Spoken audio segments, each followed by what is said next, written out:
অনেক ফরজ নামাজ ওনার পর 33 বার সুবহানাল্লাহ, 33 বার আল্লাহ পাঠ করে রয়েছে, 33 বার পাঠ করে, এটা ভুল লেখছে।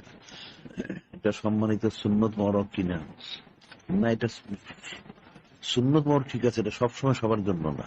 সুন্নত তো সবই, কোনটা না, সব সুন্নত সবসময় সবার জন্য না। যেমন হচ্ছে তসবিহ পাঠ করা, হ্যাঁ তসবিহ পাঠ করা সুন্নত, তবে সবসময় সবার জন্য না। এই দুইটা বিষয় আছে, একটা হলো কামালিয়ত, একটা আমালিয়ত।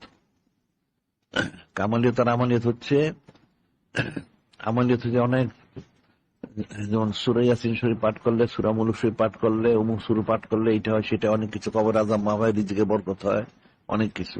এটা হচ্ছে আমালিয়ত, ওটাই দুনিয়া বদলা শেষ, পরকালে কিছু পাবে না।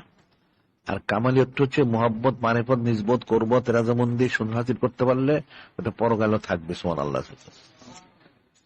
কাজে এগুলি কতগুলি আছে আমালিয়ত, আর কতগুলি কামালিয়ত, এগুলি আমরা আমালিয়ত গুলি আমরা করি না। যে সুন্নত মরগুলি নিত্য প্রয়োজন, যেটা মানুষের চলাফেরা, ওঠা বসা প্রয়োজন, সেটা করতে হবে। আর এই ধরনের কতগুলি আমালিয়ত আছে, সেগুলি করার প্রয়োজন নেই, তার কামালিয়ত হাসিল করা দরকার। সে জিকির ফিকির করুক বেশি বেশি। যে আমালিয়ত এক জিনিস, কামালিয়ত এক জিনিস, দুটা এক জিনিস না, দুটো দুই জিনিস।